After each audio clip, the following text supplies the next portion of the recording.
Hello everyone. पिछली कक्षा में हम लोगों ने प्रतिशत शुरू किया था। प्रतिशत के बारे में थोड़ी सी चर्चा हुई थी। बहुत बेसिक चीज़ें प्रतिशत के बारे में हम लोगों ने देखा था। बिल्कुल स्टार्टिंग से हमने बताया था कि प्रतिशत वास्तव में होता क्या है और जो है प्रतिशत का भिन्न में कैसे कन्वर्जन होता है, प्रतिशत का भिन्न रूप क्या है और कोई भिन्न दिया हो तो उसको प्रतिशत में हम कैसे कन्वर्ट करते हैं, और अनुपात, प्रतिशत और भिन्न एक दूसरे से कैसे संबंधित है, ये भी हमने देखा था। आज हम उसी वीडियो को आगे बढ़ा रहे हैं, उसी चर्चा को आगे बढ़ा रहे हैं और हम देखेंगे कि जो है बाकी की चीज़ें जो प्रतिशत में आती हैं, बाकी की जो गणनाएं होती हैं उनको हम किस तरह से करते हैं। तो आज हम देखेंगे किसी संख्या का प्रतिशत, किसी संख्या का प्रतिशत कैसे निकलता है। जैसे मान लीजिए कि जो है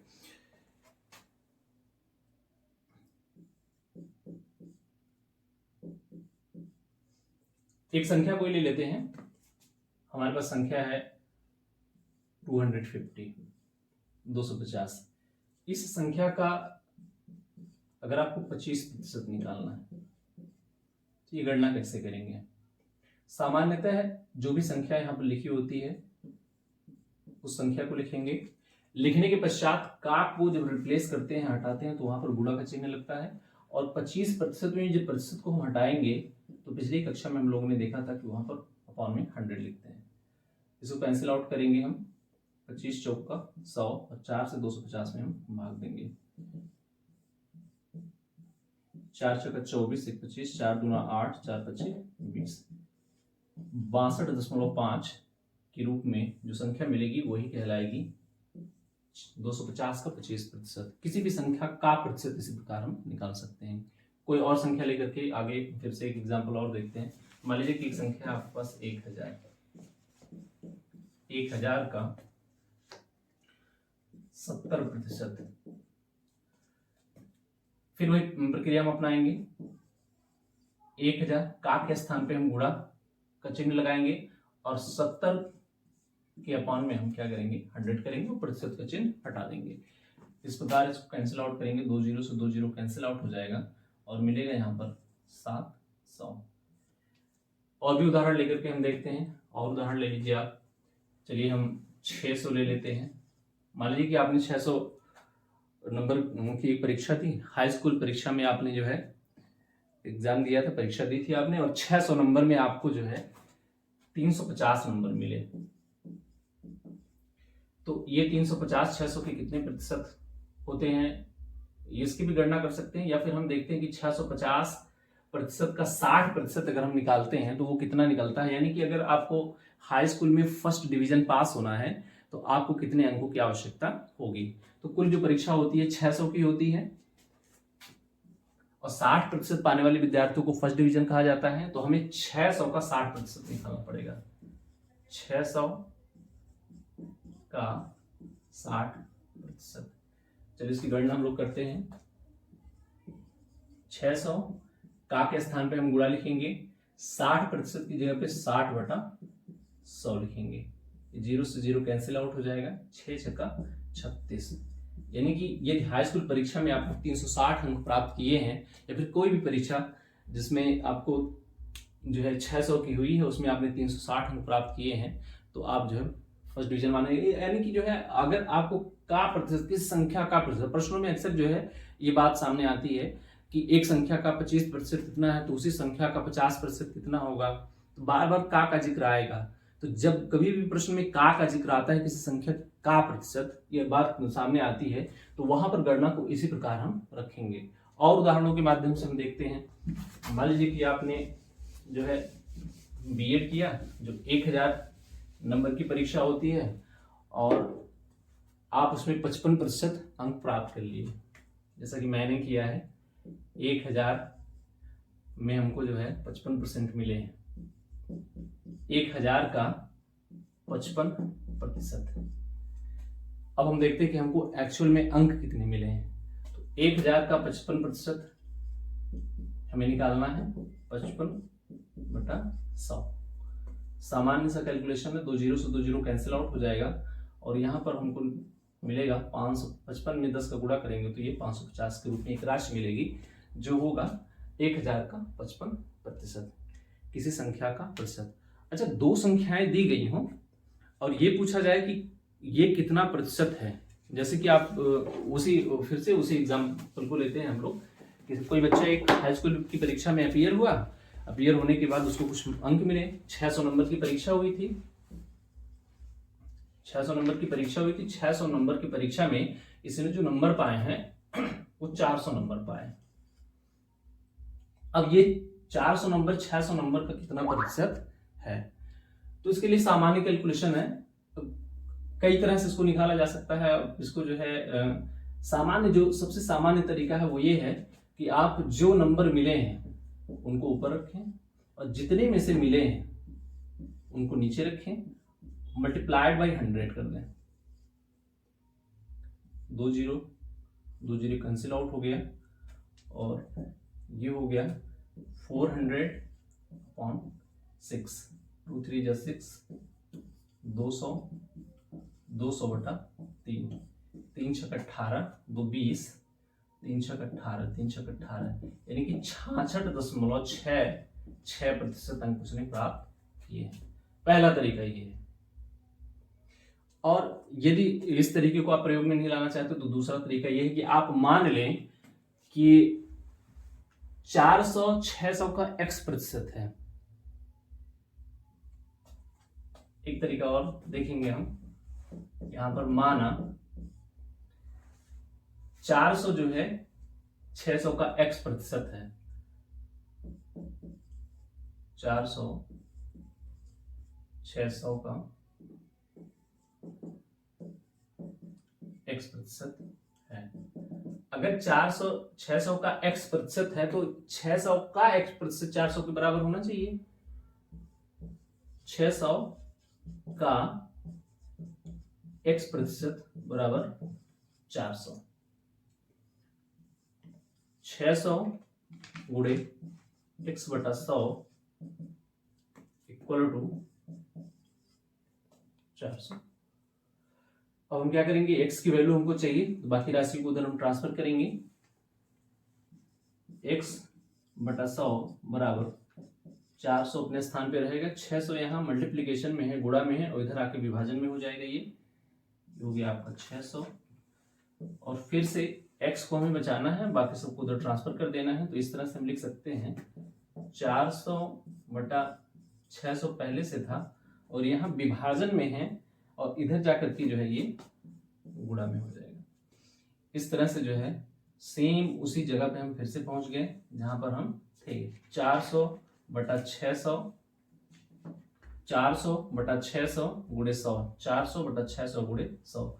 प्रक्रिया कोई भी अपनावे आप, आपको उत्तर वही मिलने वाला है अगर प्रक्रिया आपकी सही है तो जब कभी भी पूछा जाए कि कोई संख्या किसी संख्या की कितनी प्रतिशत है, तो बड़ी संख्या जो जिस संख्या के बारे में पूछा जा रहा है कि कोई संख्या जो किसी संख्या की कितनी प्रतिशत है, अगर ये पूछा जाए कि 400 600 का कितना प्रतिशत है, तो इस संख्या को हम हर के रूप में रखेंगे, अंश के रूप में रखेंगे, और इसको हम हर के रूप में रखेंगे और 100 से मल्टीप्लाई करेंगे। एक बार फिर से, जब कभी पूछा जाए कि कोई संख्या किसी संख्या का कितना प्रतिशत है, तो जिस संख्या के बारे में पूछा जा रहा है उस संख्या को हम अंश के रूप में रखते हैं, और जिस संख्या के बारे में कहा जा रहा है, जिस संख्या के सापेक्ष पूछा जा रहा है उस संख्या को हम नीचे रखते हैं हर के रूप में और 100 से गुणा करते हैं। इस कैलकुलेशन से जो उत्तर आपको प्राप्त होगा वही जो है यह जो है इसका प्रतिशत बताएगी। इस तरह से हम किसी संख्या का प्रतिशत निकाल सकते हैं, किसी संख्या के प्रतिशत की गणना हम इस बात कर सकते हैं। अब हम देखेंगे किसी संख्या में प्रतिशत वृद्धि और प्रतिशत कमी कैसे की जा सकती है। प्रश्नों में जो है इसका भी अक्सर जिक्र मिलता है कि एक संख्या जिसमें 30% की कमी कर दी गई, और ऐसे प्रश्न बनते हैं कि भिन्न के अंश में 30% की कमी करने पर तथा उसके हर में 50% की वृद्धि करने पर भिन्न ये हो जाती है। तो ये जो वृद्धि और कमी है उसको हम किस प्रकार जो है उसकी गणना हम किस प्रकार करते हैं, तो चलिए हम देखते हैं। कोई एक संख्या ले लेते हैं, मान लीजिए कि आपके पास जो है 150 है। 150 में आपको 20% की कमी करनी है।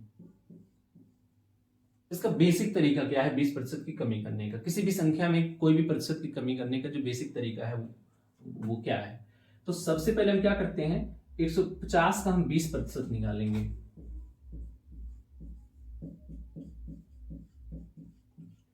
बराबर 150 गुणे 20/100, 20 से कम 20, 20 पंजे 100, 5 तिहाई 15, हमारे पास राशि मिली 30। 150 का 20% बराबर है 30 के, और यही 30 इसमें से निकलेगा, इसी की कमी हो रही है। तो अगर हम 150 में 20% की कमी करते हैं तो जो राशि हमको प्राप्त होगी, जो संख्या हमको प्राप्त होगी, वो होगी 120। ये एक तरीका है जो है किसी भी उसमें कमी करने, किसी भी संख्या में प्रतिशत कमी का। लेकिन इतना लंबा कैलकुलेशन करने की जरूरत नहीं है, एक शॉर्ट तरीका भी है। किसी भी संख्या में प्रतिशत वृद्धि या कमी के लिए फार्मूला ये है, मान लीजिए एक संख्या x है, उसमें p% की कमी अथवा p% की वृद्धि अथवा कमी करनी है हमको। तो हम एक संख्या x है, x multiply by 100 plus minus p/100। इसको यदि आप याद रखते हैं तो किसी भी संख्या में वृद्धि और कमी के लिए आप इस फार्मूले का प्रयोग कर सकते हैं, एकदम आसानी से निकाली जा सकती है। जैसे उदाहरण यहाँ पे ले लेते हैं, इसी उदाहरण को फिर से उस पर कैलकुलेट करते हैं। 150 का 20%, 150 में हमें 20% की कमी करनी थी, तो x की जगह पे हम 150 को रखेंगे, और कमी हमको करनी है 20% की 100। कमी का मतलब होता है माइनस, कमी करने के लिए हमें 20 को क्या करना पड़ेगा, माइनस करना पड़ेगा, टू द होल अपॉन 100।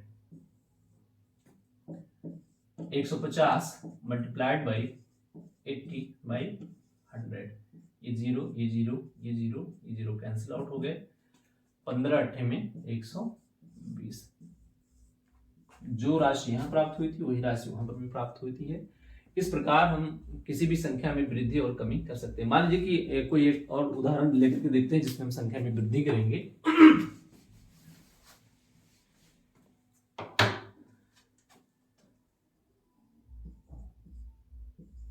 500 में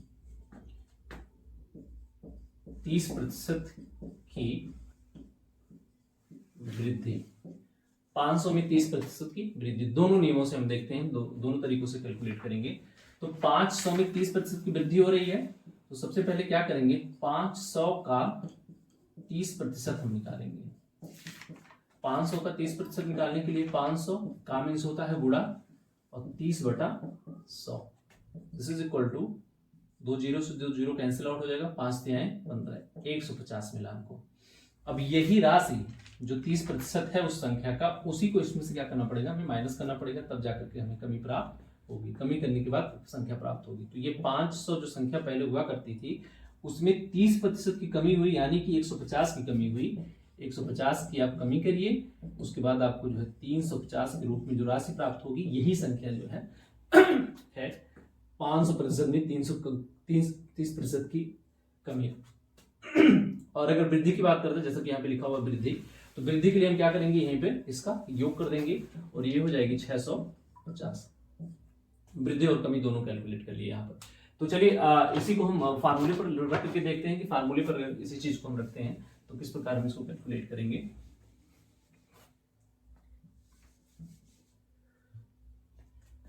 प्लस माइनस दोनों लिखा हुआ है, प्लस का मतलब है वृद्धि और माइनस का मतलब है कमी।